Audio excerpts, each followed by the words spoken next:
Welcome back, everyone, to another deep dive into the issues shaping our world today. If you think you're familiar with climate crisis denial, think again, because it's evolving, and today we're unpacking these shifting narratives.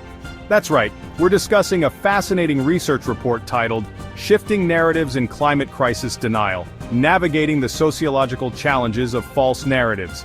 It's a mouthful, but trust me, it's worth every word. By the end of this episode, you'll know how to spot these arguments, understand their dangers, and have some tools to counter them effectively. Let's start with the basics. Gone are the days of blatant denial. Statements like, "The Earth isn't warming." Is there a shred of truth to that?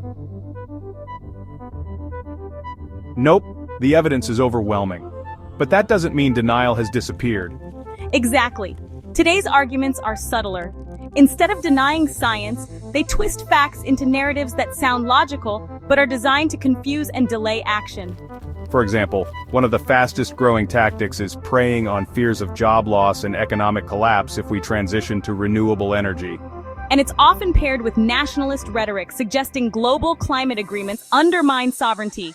It's a clever manipulation of people's values, making it seem like patriotism and environmentalism can't coexist. So, what's changed? Well, these narratives are shifting in subtle but significant ways. Economic fears are now intertwined with claims about logistical challenges like storing renewable energy. You've probably heard this one. Battery technology isn't good enough, so relying on wind and solar will cause blackouts.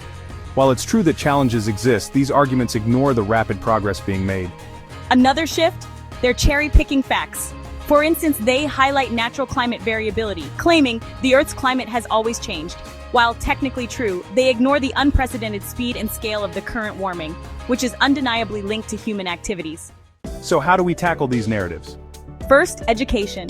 It's crucial to understand not just the facts, but the process of science, how evidence is gathered and analyzed. Second, connect emotionally. Data alone isn't enough to change minds. Stories of how climate change impacts real people resonate far more deeply than abstract statistics.